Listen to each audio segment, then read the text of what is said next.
Guys, Tomboy601, and well, I'm back from vacation and there is some big news to talk about. World of Warships Legends is coming to mobile. Originally I was going to make a video today of like all the news that we missed while I was gone, because there has been some significant news. That video will probably be pushed to tomorrow because I think mobile is the more important thing. Now, before we really get into discussing the mobile version of World of Warships Legends, I think it's important to talk about my biases, because obviously this is going to be a controversial topic, and I think you should be aware. I'm one of the World of Warships Legends community contributors. Therefore, I kind of have a vested interest in this mobile gambit working, and that's because if it works, there will be an increased number of people playing the game. If there's an increased number of people playing the game, there'll be more people most likely to watch my videos. And if more people watch my videos, guess what? I make a little bit of extra money. Right now, I don't make much, but you know, it always is nice to have a little bit of extra money coming in the coffer. So I do have a vested interest in this working from it would be nice to have more people watching my content. So with all of that said, let's just start diving on in and talking about what World of Warships Legends mobile is. Well, it's World of Warships Legends. It's the full game. Right now, they're kind of doing a beta test. You can go ahead and sign up if you run basically iOS 14.8 or you run Android 10. You're able to sign up. They're doing a limited release where it's only going to be three, the German, the American, and the Japanese tech tree lines as far as a mobile test goes. But after that, or with this test, the full plan as of now is to make World of Warships Legends Mobile essentially a third pillar of the game, and one that is unique in several ways. The biggest being cross progression. Right now we don't have cross progression. I technically have both an Xbox account, which is the main thing you see me playing on, and I do have a PlayStation account. It doesn't have much ranked up on it.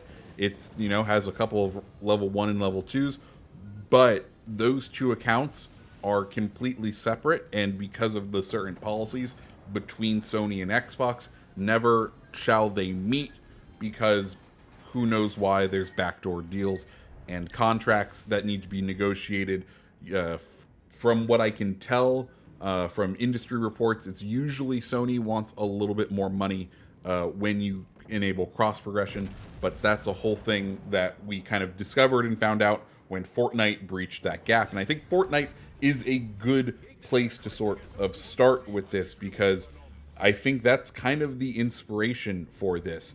We saw what you can do when you can offer a game on every single platform, and you know, Fortnite is that. It does a very good job of engaging new players, of keeping the players, and I think it technically still is one of the biggest deals out there, which I think wargaming is trying to currently emulate. Now, let's go ahead and talk about some of the bright sides to this, and we'll get into the negatives. The bright side is one, with this current plan, you will be able to play anywhere you want, right? That is excellent. For me, not too much of a benefit, because personally, what I've been doing for years now is streaming with my Xbox.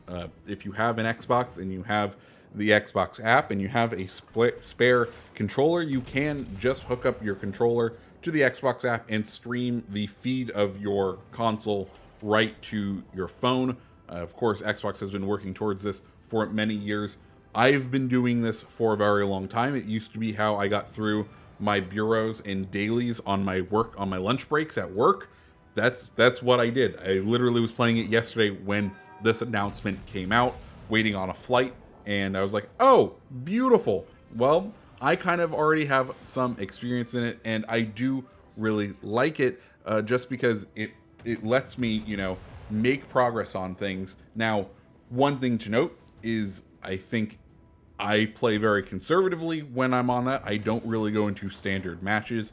One, just because usually where I'm playing doesn't have the best of Wi-Fi. I don't pay for a super fancy unlimited 5G plan, so I don't want to use my limited data for the month on playing video games. So I kind of just stick with the Wi-Fi that's available, and that means I could get disconnected at any moment.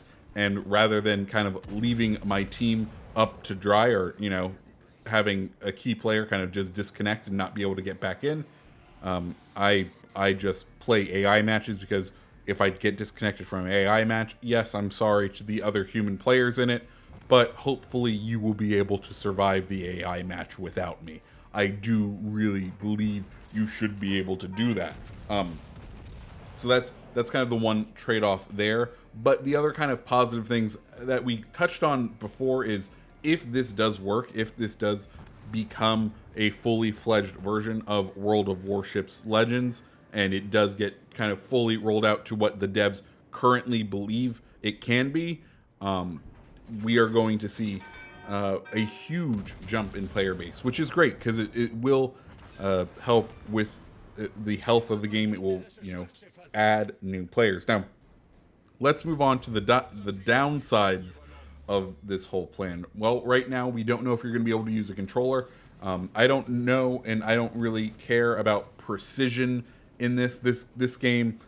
I know people say you need to be super precise, but I'll be honest, guys, this is a slow-paced game. There's a reason I love playing World of Warships Legends, and that's because I get to watch YouTube while playing it, and I get to kind of multitask while playing it.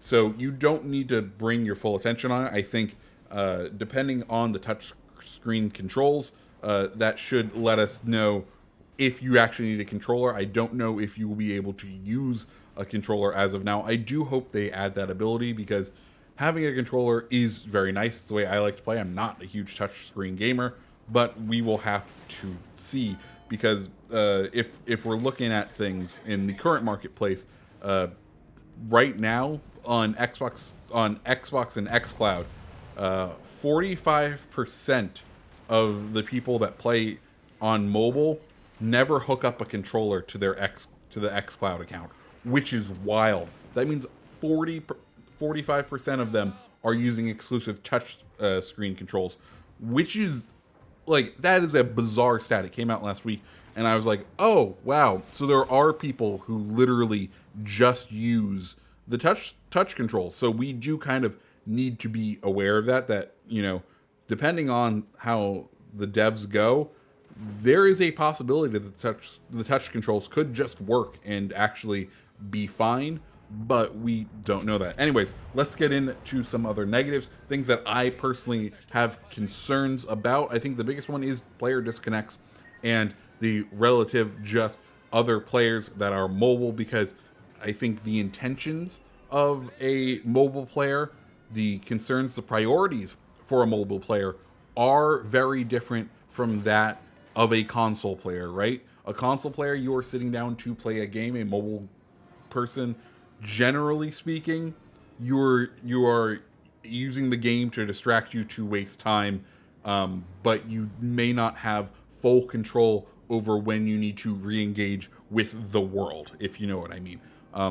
I will be interested to see, once stuff starts to get rolled out, whether we see a larger disconnect from the community, or larger disconnects, and a percentage amount of disconnections from games from the mobile players, or if you will even be able to tell. For all we know, maybe the mobile players that last their way through tier 5, tier 6, tier 7, the ones who get up there, will kind of understand that getting into a game and staying in a game is important. Or maybe we won't weed those out, and by the time they get to tier 5, it will be kind of bad. Because I don't know about you, yes, I play all of the tiers, but usually tier 5 and up is kind of where I hang out. So that is where I kind of more concern myself with the health of the game. So not really needing to worry about those lowest tiers, because hopefully those lower tiers end up kind of weeding out the people who just leave whenever they want. Of course, if they do leave, I would assume the same leaving penalties would occur to them, i.e. they would receive that the 0 XP and get no kind of boost or engagement or any sort of points for their game. So if that kind of stays in, maybe it all works out. I don't know. I don't want to fully write it off right now. I just find it wild that there is already kind of a mobile version of World of Warships, right? It's called Blitz. And the fact that Wargaming as a company was like, you know what? We're just gonna add mobile to another feature and make this game clearly the superior mobile kind of way to play is wild to me from a business strategy like standpoint. And that's a whole other ball of wax. Yeah, ball of wax potato. I don't know. It's insane to me that there is a full other game called World of Warships Legends Blitz that Wargaming makes and actively supports right now, and they are deciding to hire a mobile dev team for this game. Am I mad about that personally? No, because I've never played World of Warships Legends Blitz, and therefore I don't have a real vested interest in it succeeding where I do in this one succeeding. Also, just a fun fact, there are currently, I think there are starting to be videos out there of the testing. There are also some photos. I'll go ahead and put them up. It doesn't look too bad. It definitely looks a lot lower res, but that's what you would expect from a mobile version of this game. I think the more wild thing is if you look at Wargaming as a group, as far as what other mobile things have been put out under their license, or at least on the Google Play Store, their highest rating game is a bowling game. I just find that fun and weird and wild, and like their highest rated mobile game is a bowling game for whatever reason. I guess that's the easiest thing to really get a higher review on. But yeah, that's one thing. So with all of that said, kind of final thoughts on this whole mobile thing. Right now, I don't know if this is going to succeed or not. I hope it does. I do have some very extreme reservations just based on player incentives from a console gamer to a mobile gamer and how that is going to help with the health of the game on a match-to-match basis. As far as health of the game overall, I think it will be good for it because we're going to be adding new players. As far as the quality of matches go, I am concerned. Personally, what I think will happen, what I hope will happen, is there will be, if we do see a higher percentage of disconnects from our mobile counterparts, I hope to see the ability to limit matchmaking to basically input type, right? So copy what Call of Duty does, copy what Fortnite does, give me the ability to limit my matchmaking to controller input or to all inputs. And then that way, if I don't mind playing against the mobile folks, I have the ability to play against them. Or if I want what will essentially become the classic experience, having that ability will be nice. What I think Wargaming can do as far as mitigating factors, if they really wanted something, they could maybe get some dev time into improving their AI and then having AI for mobile players instantly pick up if they disconnect. But AI development is expensive. It's not just a mobile dev team. AI is a complicated and arduous task to program. I don't think they will do that. So I think the best case scenario is maybe they end up segregating the two platforms and just have cross progression. I think that would be a happy medium that I think a lot more people will accept. Personally, do I see myself playing on mobile? Maybe, but probably just sticking to AI battles just in order to get my daily challenges, because really that's all I use the current mobile offerings for, is to get through my bureau dailies and kind of do things like that. So yeah, guys, World of Warships Legends Mobile, what do you think? Let me know down in the comments below. As always, Guys, I hope you have a great rest of your day. If you like this video, go ahead and hit the like button, hit the subscribe button, and I hope you have a great rest of your day. See ya.